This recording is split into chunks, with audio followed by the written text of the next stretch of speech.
Hello, and welcome to today's webinar on native plant landscaping for wetlands and rain gardens. My name is Deborah, and I'm a volunteer here at MSHS. I'm online today with Cheryl Culbreth. How are you today, Cheryl? I'm doing great, Deborah. How are The you? mic is working. Yay. Yes. Okay. We're ahead of last time. Just a few housekeeping items before we begin today. First of all, we are co-presenting this webinar today with the Minnesota Women's Woodland Network. You are attending the webinar in listen-only mode, so you'll be able to hear our presenter, but we can't hear you. That's so there isn't any background noise. You will receive an email with a link to a recording of this webinar in case you want to hear it again. That'll come out within the next couple of days. If you have questions for our presenter, you can type them in on the panel on the right-hand side of your screen. Just click on where it says questions and you'll be able to type it in. We will cover all the questions at the end of the presentation. If you don't see the panel, look for an orange arrow in the upper right-hand corner of your screen and click on that arrow and it will pop out the panel. There's also a handout for today's webinar. It can be found on the same panel under the heading Handouts instead of Questions. I'm Cheryl Culbreth. She is the founder of Landscape Restoration Incorporated and is deeply passionate about restoring and protecting our region's native plant communities. She's worked with many Midwest cities, nature centers, neighborhood groups, and state and nonprofit organizations.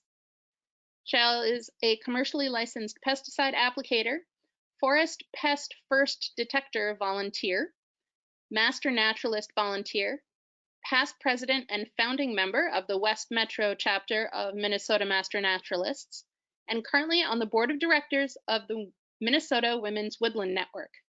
Take it away, Cheryl. All right. Thank you, Deborah. And to our audience, thank you so much for taking time to listen in. I hope that there will be something for everyone to take away today.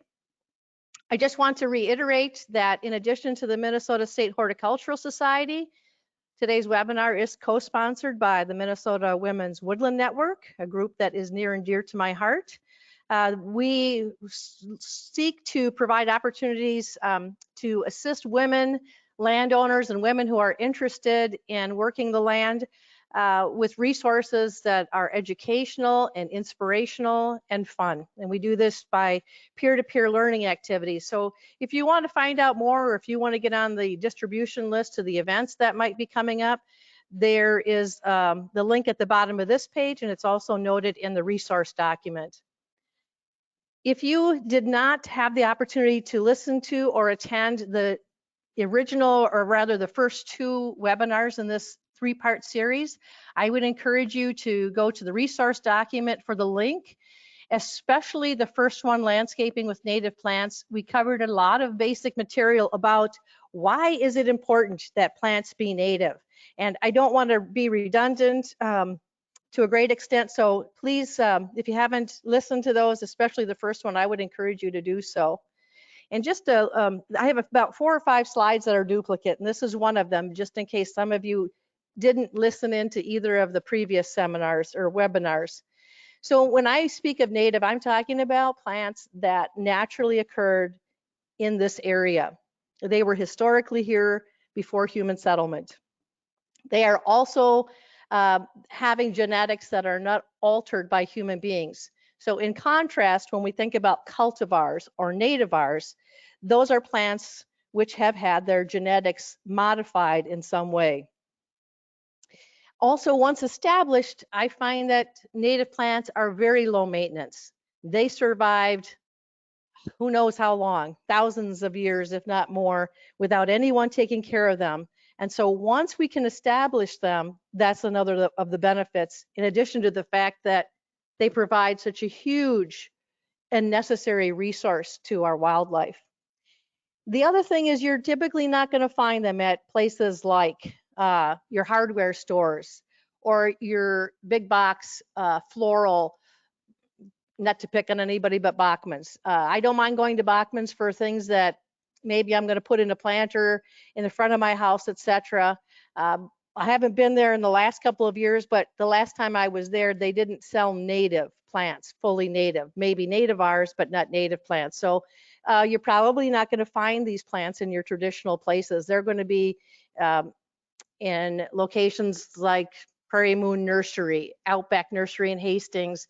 And I do believe that the Minnesota DNR website also lists native plant suppliers if you're looking and struggling to find somewhere to purchase these plants. So we're going to move on now to talk about some of the actual plants. Excuse me for that. This is a picture I took in my pond a couple days ago. There are hundreds and hundreds of little tadpoles floating around. So that tells me that we've got a reasonable balance going on there. And part of what native wetland plants will do is act as a filter to keep that water appropriate for life. And they help to keep the water clean. So there's just, again, one of the many benefits of native plants. I'm going to do a few woody species to start off here. One of the plants that's fairly new to me that I have been enjoying is the high bush cranberry, Viburnum trilobum. And the picture that's at the right was a picture that I took probably just a few days ago. It's at the edge of a man-made pond that's got a fountain in it.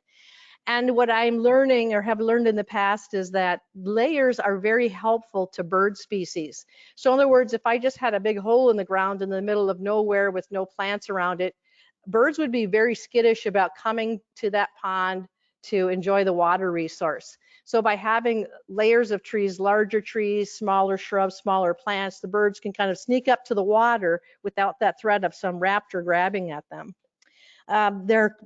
High bush cranberry in our area is currently flowering. Just 2 days ago, I think, is also when I took this flower. Later in the season, these beautiful red berries will show up, which will provide some food for our birds that are remaining. And obviously, just the aesthetics, it's a beautiful color. The leaves of the bush itself will turn some vibrant fall colors. Something that I would like everybody to know about high bush cranberry is that there is a native version and there is a non-native version. And you will have difficulty finding the native version, but I encourage you to go through the process of making sure you have a native Viburnum trilobum. And there is only one way to tell, and that is by these glands or nodes at the very base of the leaf. So here is the base of the leaf, the stalk that attaches, and right at the base you'll see these little nodes. Here is another example of the nodes. On this particular plant, this is the native Viburnum trilobum. And what I think of when I see that little gland is the bolt on Frankenstein's neck. It sticks up and protrudes, versus this is our undesirable Viburnum opulus that is sold equally and labeled as Viburnum trilobum, even though it is not. And if you can look at the glands on that photo, you'll see that they are sort of shaped, it reminds me of an ear, and it's concave. And the thing that I try to remember when I'm looking at that plant is just to say, I don't want to hear from you. This particular plant was supplied to me for restoration by my local soil and water conservation district. Even though I specifically said, is it Viburnum trilobum for sure? I even gave them pictures of the leaf plans and said, are you sure? Yes, they're sure. Well, about 3 years later, when my plants were over 6 feet tall, flowering and beautiful, I went to admire my beautiful glands, only to find out, to my horror, that I had been sold Viburnum opulus. So I cannot stress enough the importance of making sure you have the Viburnum trilobum. In the resource document that Deborah talked about, I do list Outback Nursery as a source and give their contact information. I believe also Prairie Moon Nursery in Winona also has a guaranteed Viburnum trilobum. Sorry to go on in detail about that, but we don't want these species that are cultivars or not native to cross-pollinate with our native species. Here is a patch of Indian hemp. Some people also call it dogbane. It resembles, as you can see in the photo on the right, it very much resembles a milkweed plant. And it's just going to be growing in a similar habitat. This is the edge of a wet meadow.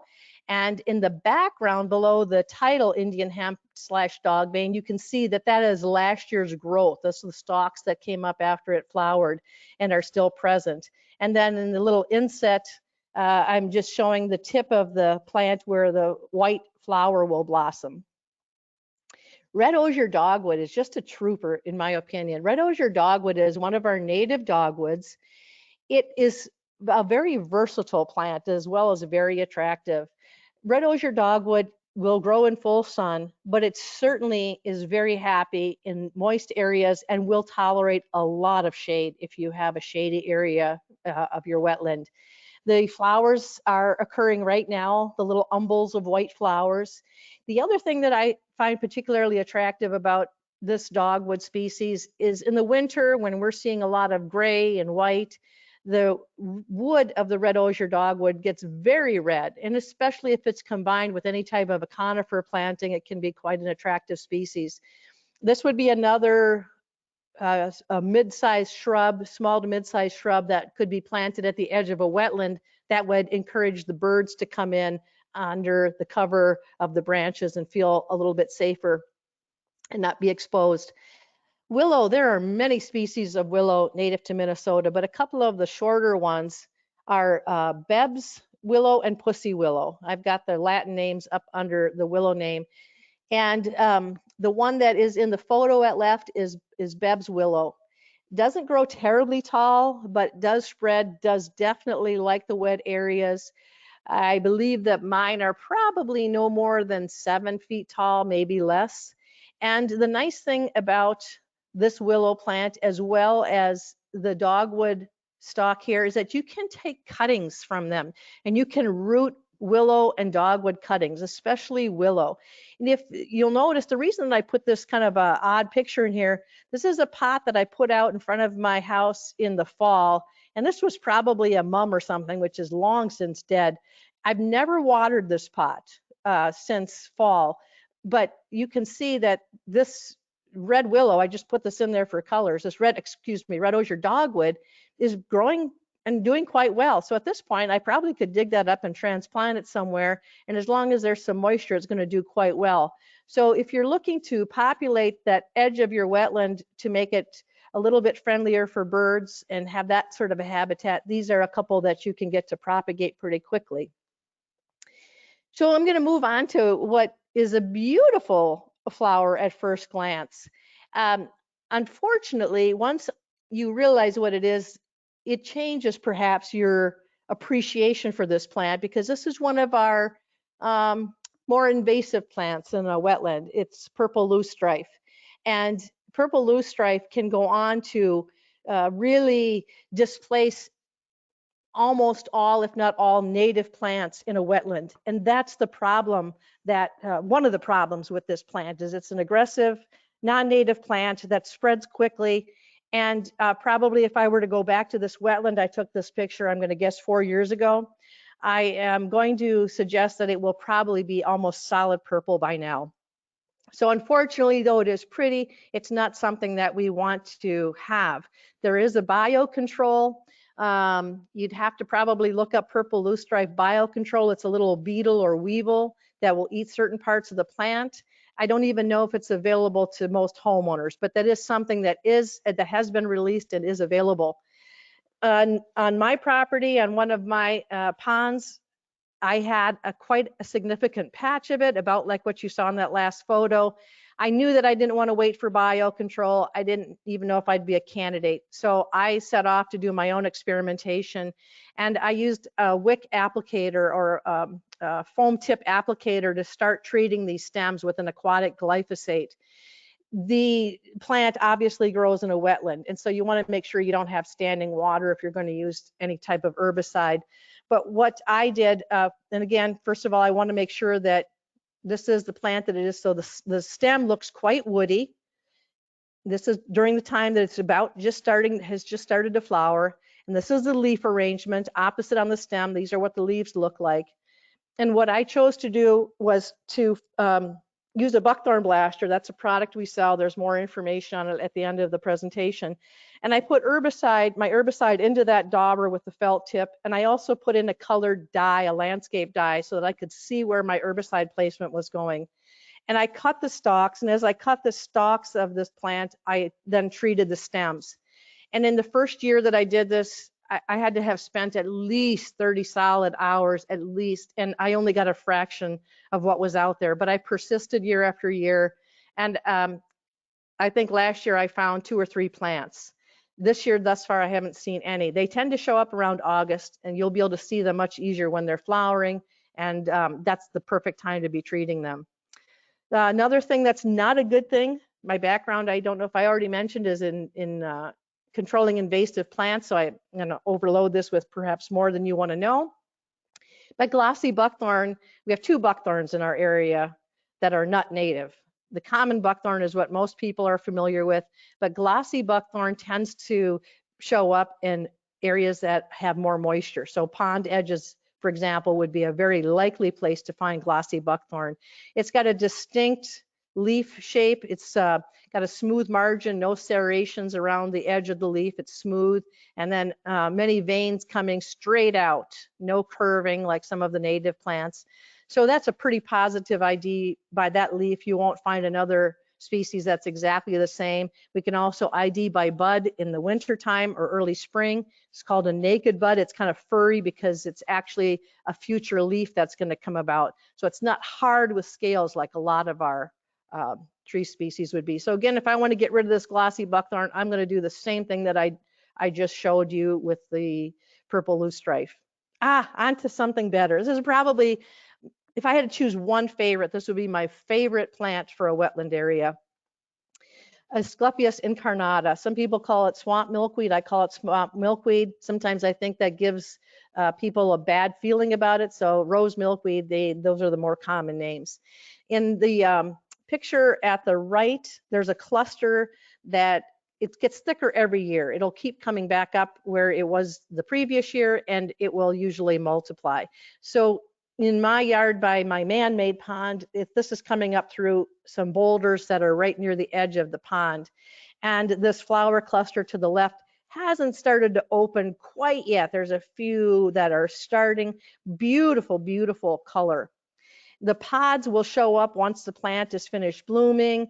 They will start to dry out. At this point, you certainly can open up that pod and grab that cluster of seeds. It's going to be filled with seeds. And so anytime from the point that they're this greenish color, the seeds are going to start to be viable for spreading purposes until it dries out. And I love to grab those and scatter them in places where I don't have a very dense cover of native plants, or where I'm trying to battle my reed canary grass, purple loosestrife, etc. They're a great competitor. The other good thing is that these pods that you see at right, when they dry out, they're quite fibrous, and birds will use them, i.e. the Baltimore oriole, they will use them to build their nests. So there's even more life to these beyond what we've already seen. And of course, probably the majority of you know that milkweeds are a requirement for monarchs, and this plant is no exception. It's not unusual to go walking out into my wetland and see eggs and caterpillars of every size, from barely visible to the naked eye to a big chub like this one. And in mass, excuse me, this is what was growing in my wetland area last year. And if you look in the background, you can see that's all reed canary grass.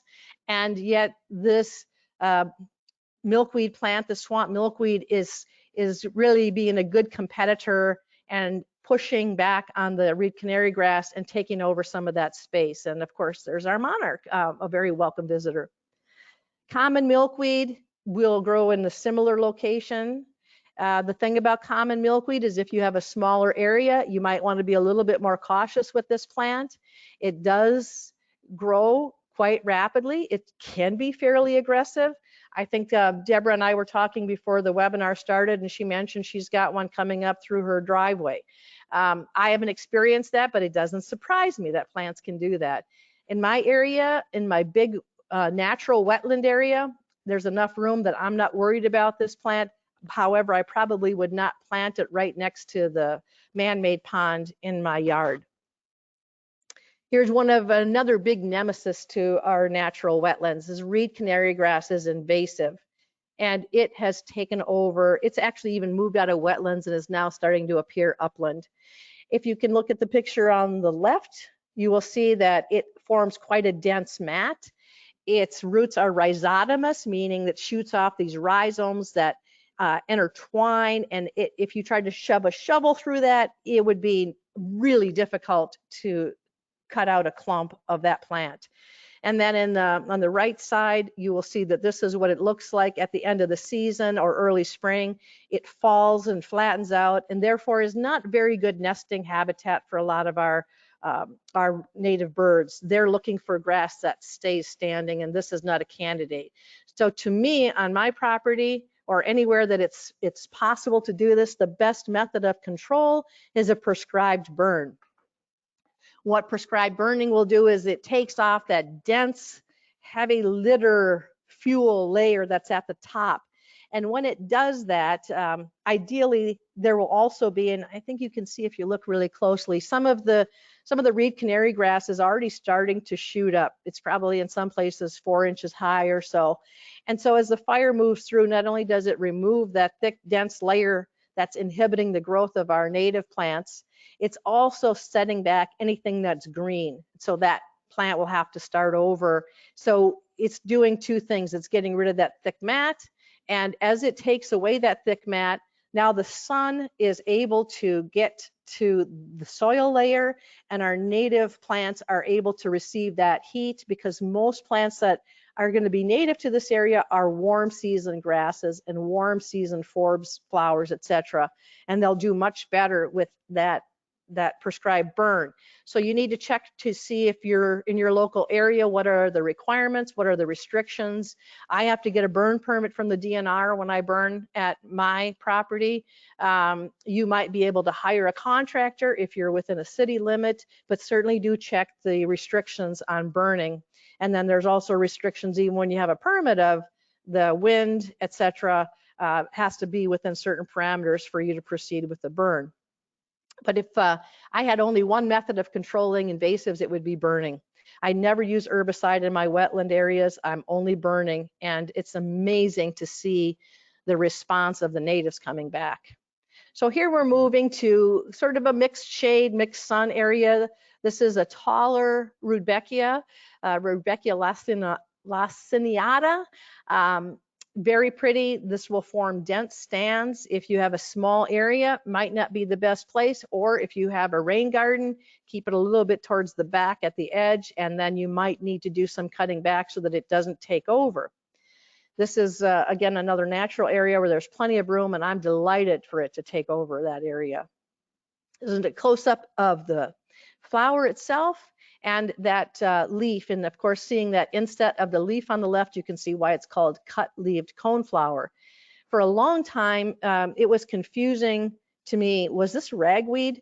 Unless I see them side by side, now I know the difference. But giant ragweed, native but very undesirable for many of us because of the fact that it causes allergies and it tends to take over an area.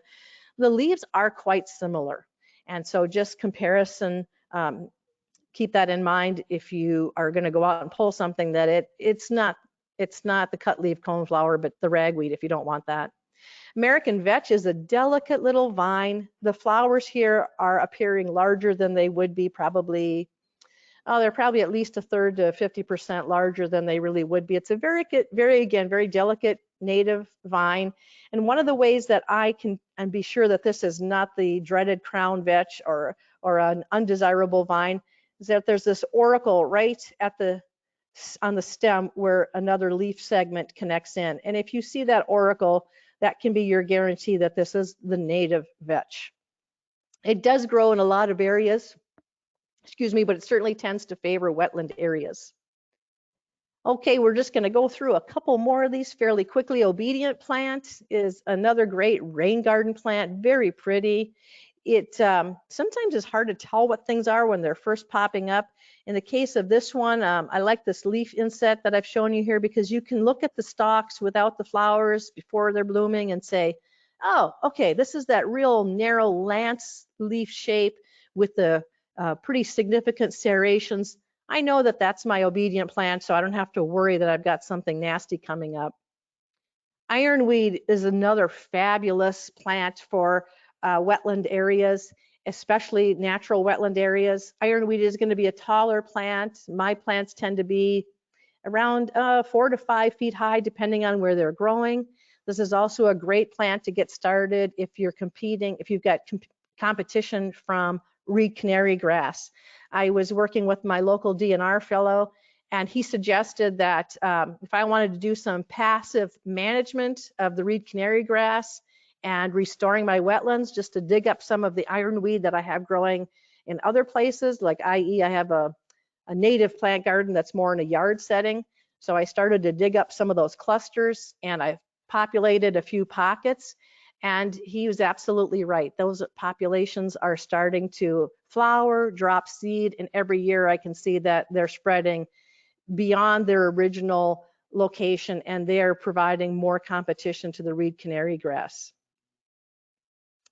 And with many of these species, and certainly ironweed is no exception, when those seed pods or when the seed heads dry out, don't hesitate to grab those and disperse them around the area where you might have blanks in the soil. It all helps to help expand those populations. Boneset started to appear naturally. I didn't plant it. It was in the wetland area where I was doing prescribed burns, and suddenly this plant starts to show up in mass, along with that beautiful swamp milkweed and the Joe Pye weed, etc. So there's a lot of great positive native seed bank in the soil, but we've got to be able to get some kind of light and opening in there to have it start to come back and return if we're doing a native meadow. Marsh marigold is sitting at the edge of a wetland. You can see at the top of that picture there's the water, and this is growing right on the bank. It's in a fairly shady spot. It will get denser and denser every year. It's one of our early flowering plants, so kind of nice to see some color starting out early in the season after we've had one of our long Minnesota winters.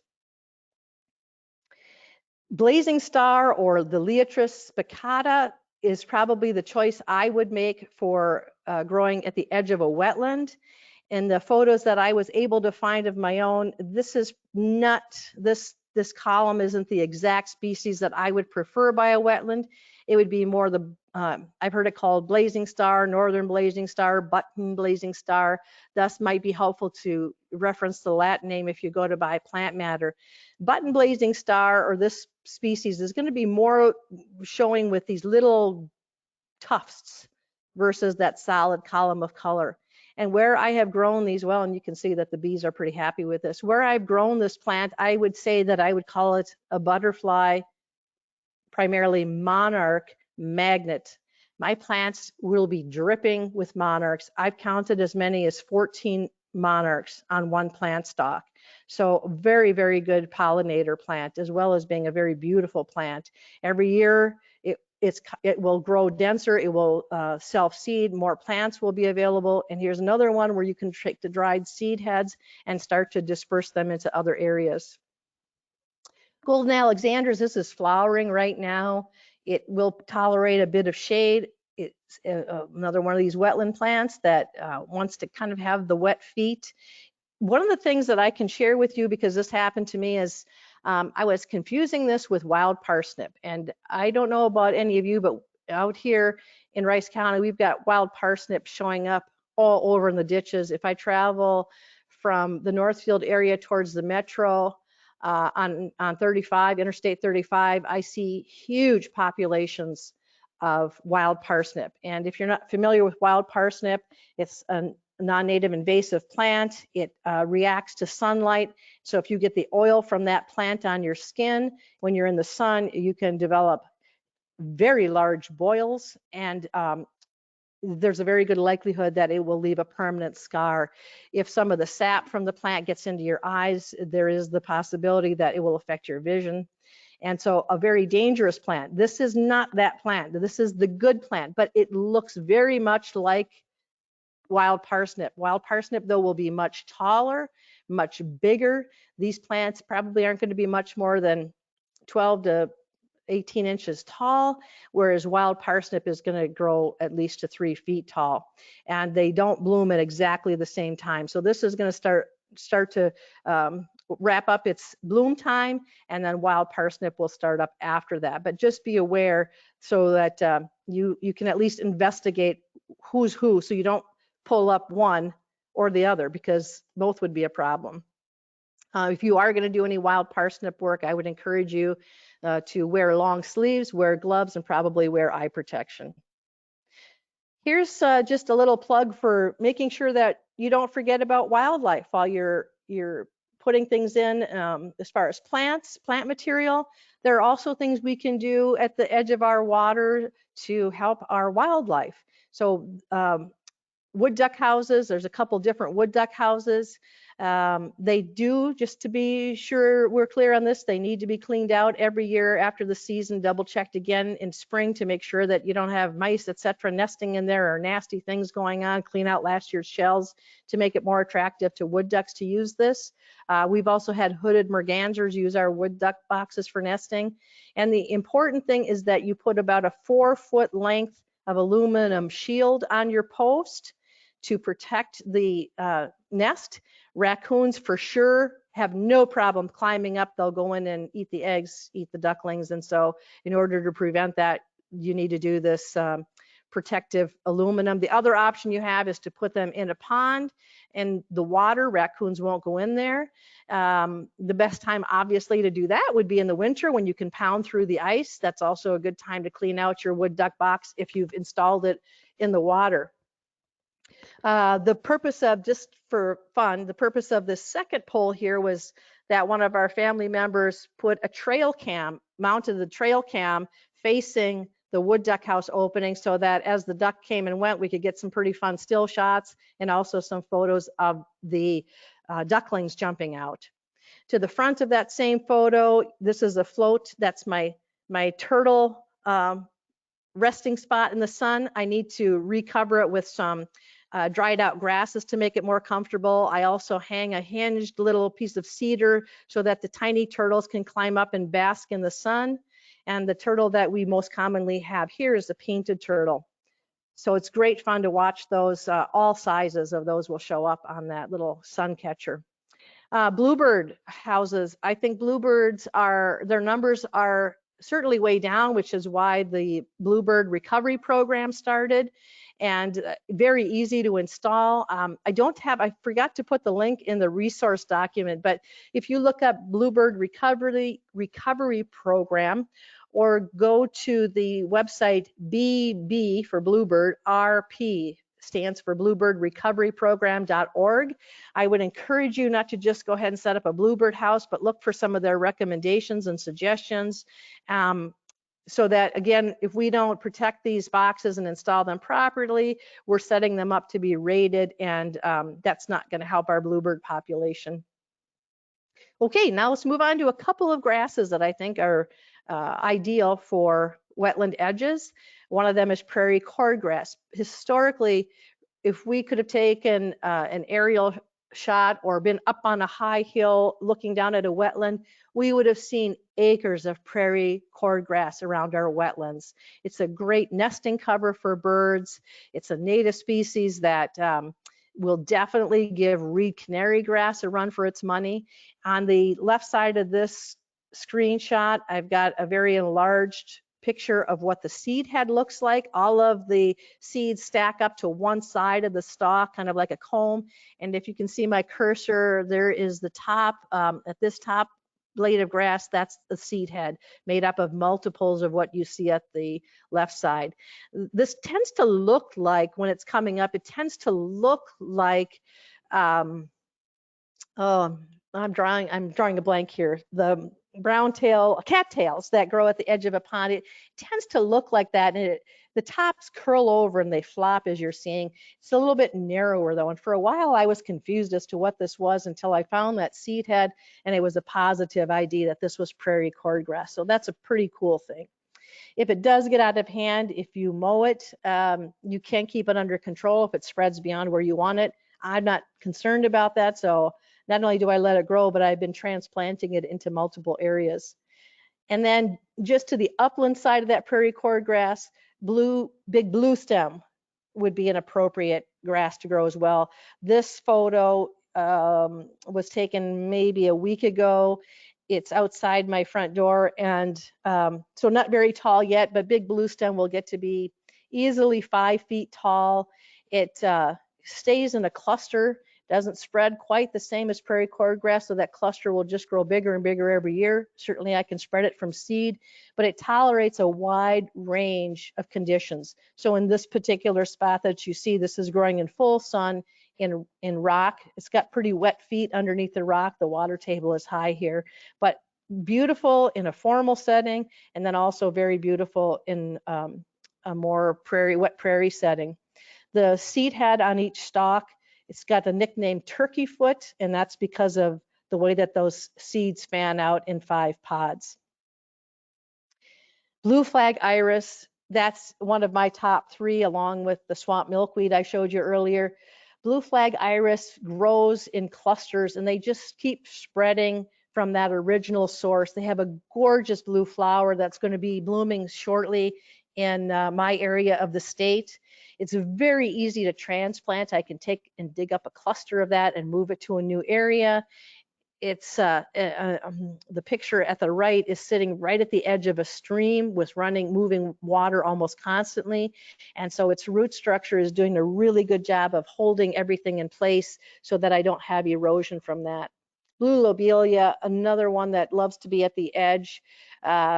I've got some that will tolerate full sun and some that's reasonably shady, about 50% of the day is sun.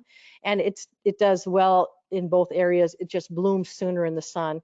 Again, this one grows in a cluster like the blue flag iris. Pretty easy. If I want to transplant that, I can just stick my shovel in there, dig up from the edge and move it, and it will transplant quite easily if I keep it watered. There's a close-up of what those little flowers look like. It kind of reminds me a bit of an iris. Sensitive fern, another versatile plant. If you will look at the picture on the right, you can see that in the background there is a dense population of reed canary grass. And this sensitive fern population gets bigger and bigger every year and just kind of says, hey, reed canary grass, get out of the way because we're taking over this area. So I'm absolutely delighted to see that there. I have not had very good luck transplanting it. But you know, haven't given up yet, but thus far I've not done a good job of having success with that. Very unique looking leaf at the left, so pretty easy to ID that one. When it's getting towards fall, you're going to start to see the spores of a seed pod. This is what they're going to look like, fairly distinctive with that as well. Blue vervain at my area, because this probably was formerly pasture or just wild area, it grows freely here. I've never planted this along with most of the other plants I've showed you. This one just starts to pop up everywhere, especially when I do those burns in the wet prairie. It will start to pop up. It's been in that seed bank. It gets a little bit of sun and warmth, and it's so happy to pop up. Great seed heads to shake out other places and transplant. The same would apply with the cardinal flower. I did start mine with plants from Prairie Moon Nursery. In a more formal setting, I've since relocated just by seed, not transplanting, but just by seed, sprinkling along at the edge of my pond.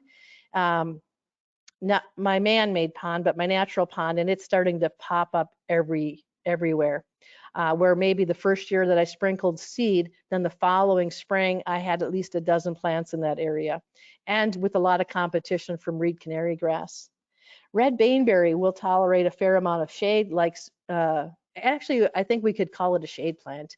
I would say maybe like 3/4 of the day with sun, maybe without sun, maybe even more. There's a idea of what the leaves look like, the clusters that they appear in. White baneberry is another plant. It's not going to grow as readily as the red baneberry, at least not on my property.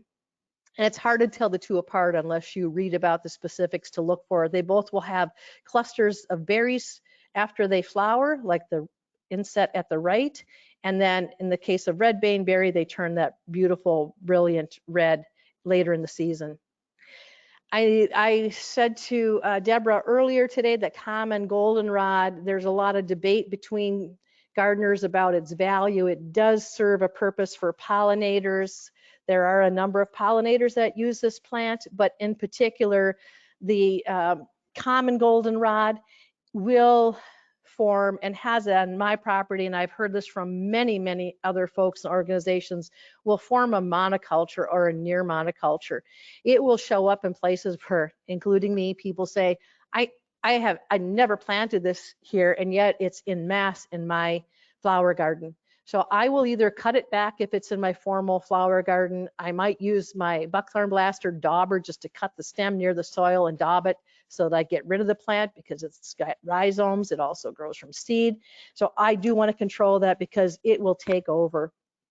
Other options for control are cutting. Sometimes if I'm in an area, I might just start cutting it back at this stage of growth before there are viable seed pods. I'll use my Velcro pruners and prune it back. For some of my large areas, I hook up my brush cutter, which is at about a 6-foot swath, and I go through and I just take down some areas where basically nothing else of value is growing. And by doing that, I'm allowing some of the more native, desirable, higher value plants to grow. Nothing is good if it forms a monoculture. We always want to have diversity of species. So you'll have to make your own call on that one. Joe Pieweed loves wet areas, moist areas. This is growing in a swampy area. This is growing natively. It was never planted. Probably, I'm thinking midsummer would be about when this photo was taken last year. And on the right, you can get an idea of what the leaves look like. They're pretty easy to identify when they're coming up so that you know that it's not some of the other plants. So fairly unique looking leaf set with that heavy veining. Cup plant. This is a cool plant. It's got these perfoliate leaves. If you look at the right, you can see that basically that perfoliate means that the stem has perforated the leaf and it's coming up through there. It's fully surrounding that stem, and water will catch into this cup area and attract birds. They typically grow about 6 feet tall. They look a bit like sunflowers. Sorry about that. And they can become a bit aggressive depending on how much space you have. So keep an eye on that if your area is limited. We talked about this one in shade gardens, native shade plants, and jewelweed is going to tolerate a fair bit of shade. I would say at least 50% of the day being shade. It's a lot of fun to see these when there's not a lot of other color at that time or in a wetland area.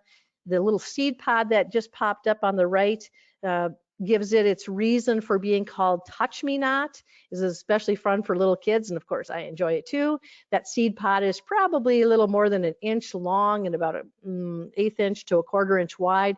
And when it's at this point of ripeness, when you touch it, it bursts open in your palm and just kind of gives a little tickling feeling. So it's a lot of fun for kids to be able to experience that. So very pretty flower.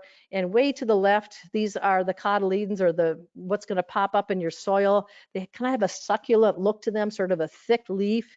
And then the next photo, as we're moving to the right, is kind of a mid stage, and then of course the mature flower. Sometimes people say, geez, they're just taking over. I have too many. They pull really easily, and also the stalk has a juice that's a bit like aloe vera. So if you happen to run into poison ivy or some other skin irritation, you can use that the same as you'd use aloe vera. I just wanted to throw this in. This is another repeat from last week to know that this is poison ivy for those of you that might be allergic to it or just don't want to take a chance. On poison ivy, the thing to remember is leaves of 3. And the other thing that you need to see is that front stem is quite elongated compared to the 2 side leaves. So there's that set apart stem versus, for example, this is a trillium. The trillium, all of the leaves touch at the exact same place at the same distance. There's not that elongated stem. We're getting close to the end here, so I just want to start to wrap up. If you're interested in any of our products, these are the items that we sell on our website. That buckthorn blaster with the felt tip insert, that's what I use to treat purple loosestrife, buckthorn, you name it. If it's got a stem, I can treat it.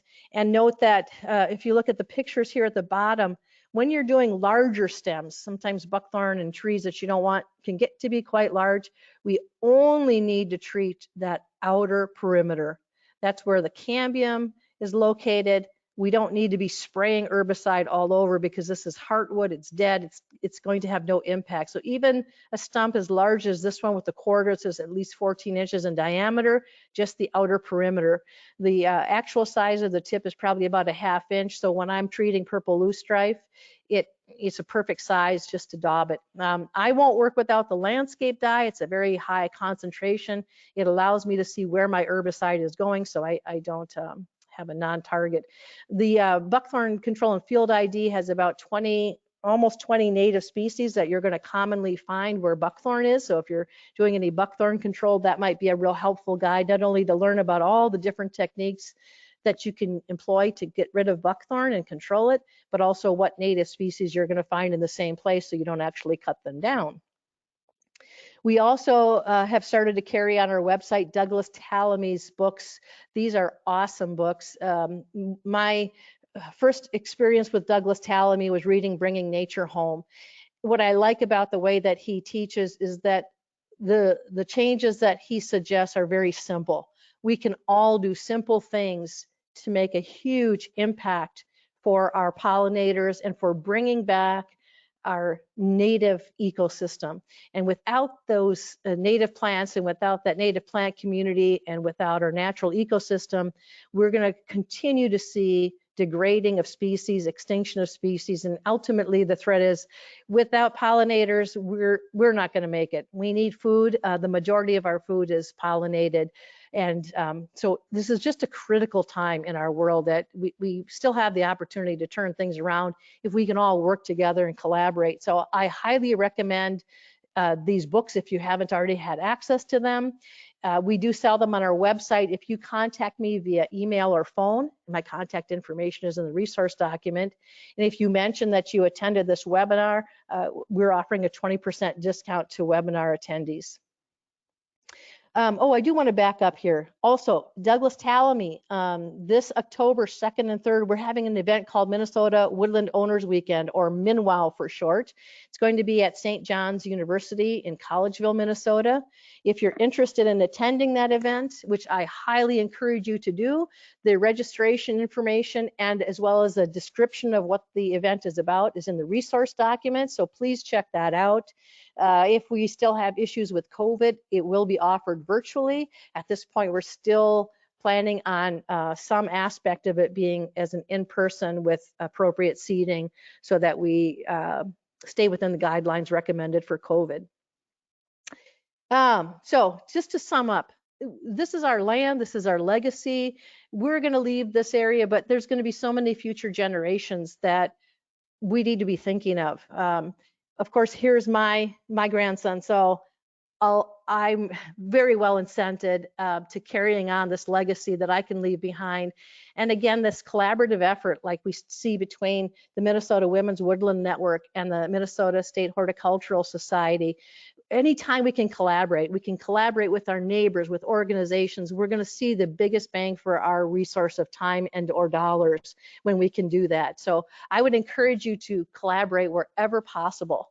And with that, we're running out of time. I will stay on the line as long as need be to answer questions. Also, if anybody wants to talk to me offline, you can try to reach me by phone, or you can send me an email. That information is all in the resource document. I just would ask that if you email me, you put something in the subject line that I know that either like you attended the webinar or buckthorn control, because otherwise you'll just end up in spam and I'll miss you, and that would be very sad for me. So I'm ready for questions, Deborah, if anybody has them.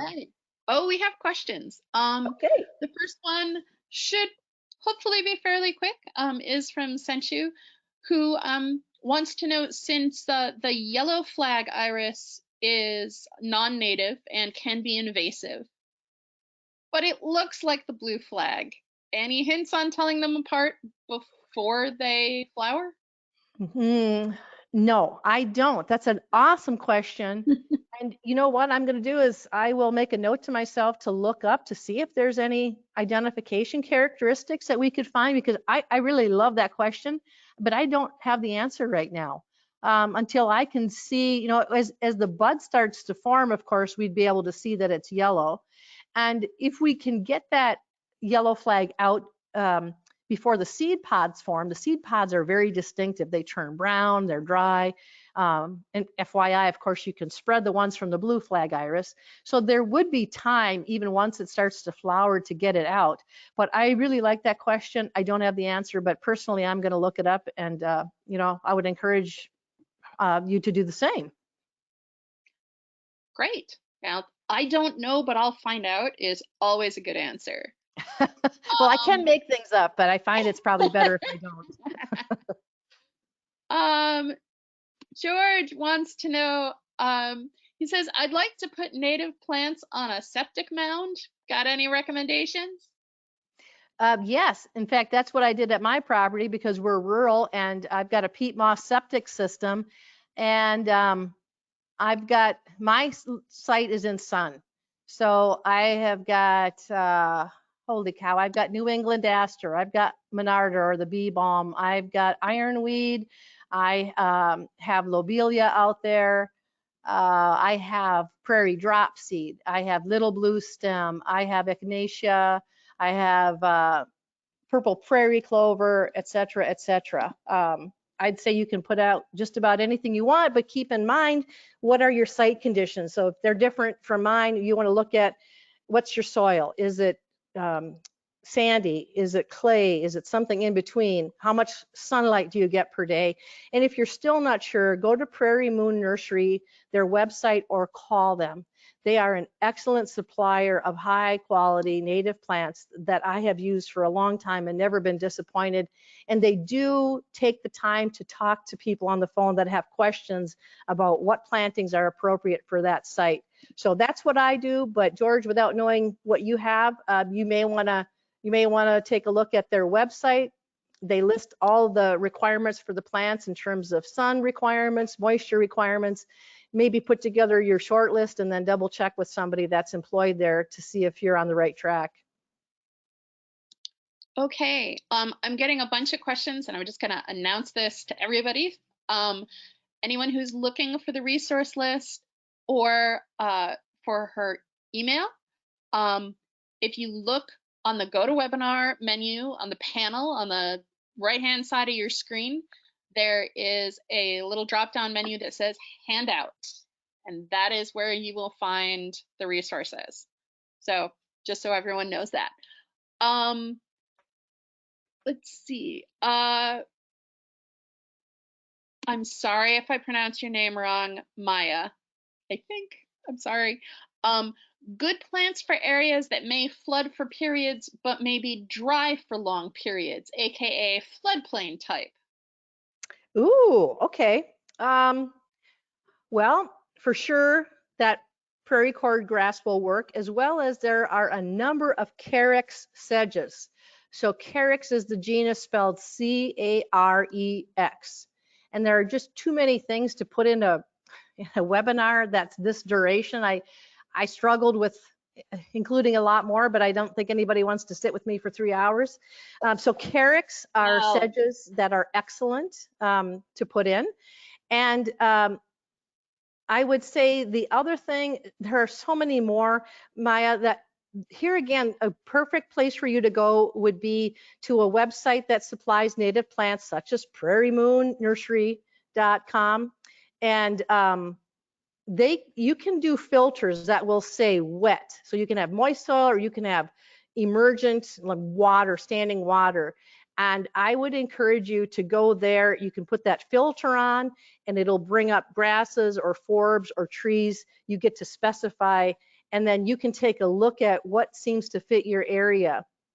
So in my area, I don't know if I mentioned, but the blue flag iris that I have is actually in the bottom of my drain basin for my pond, which always has standing water. My blue flag iris is growing in that.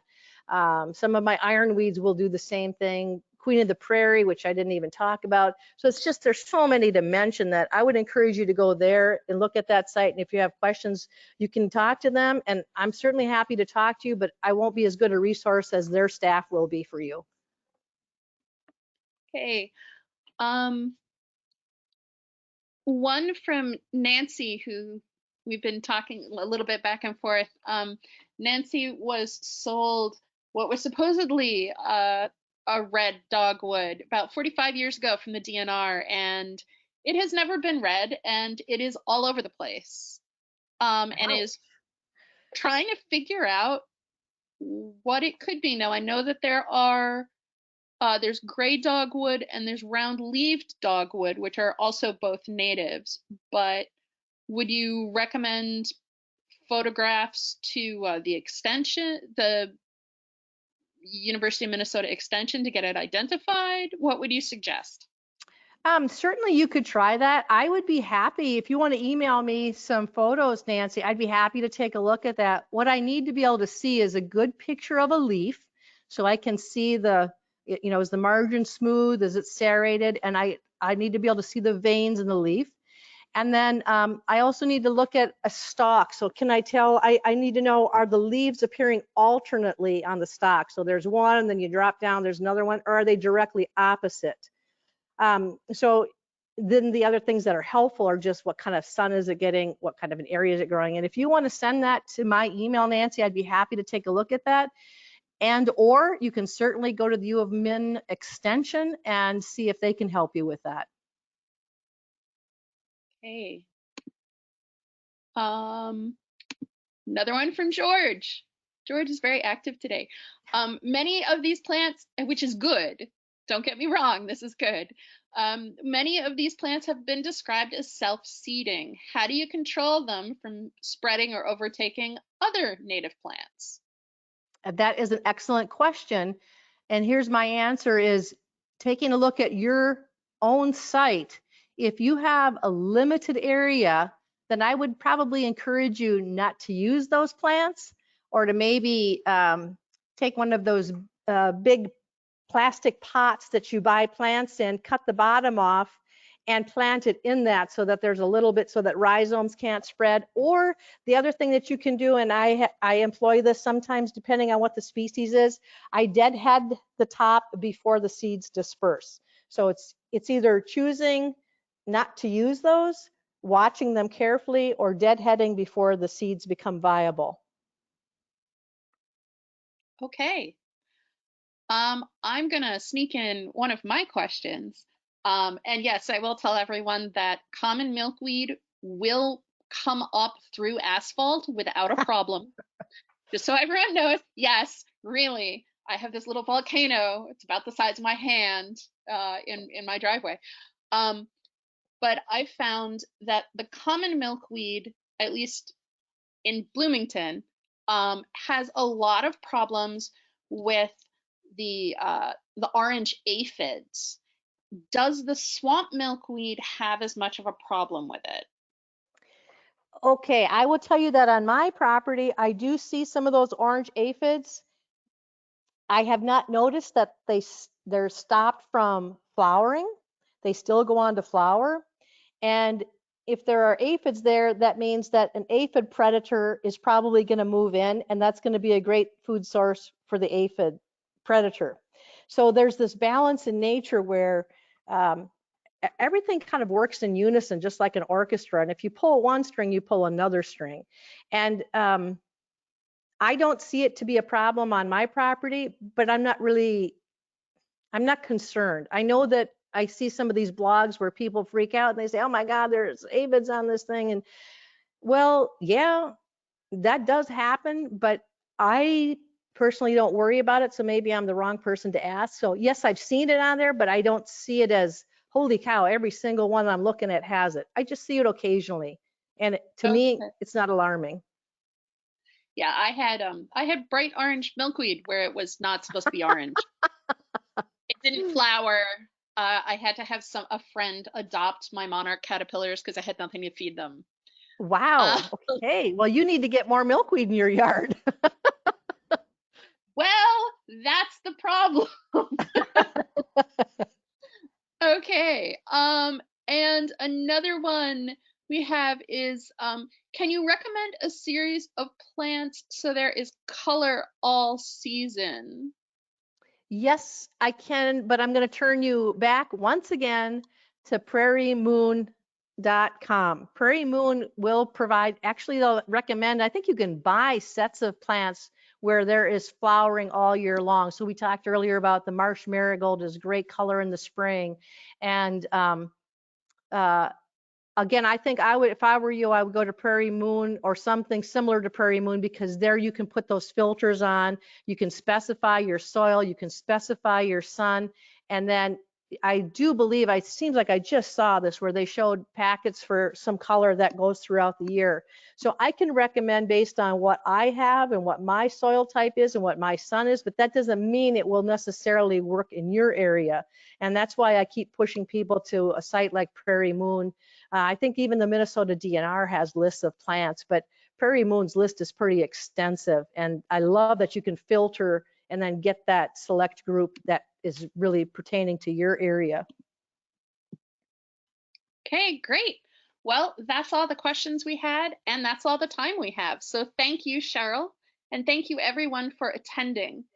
Once you leave today's webinar, you will receive a survey on the presentation. We would really appreciate it if you would complete that and give us your feedback.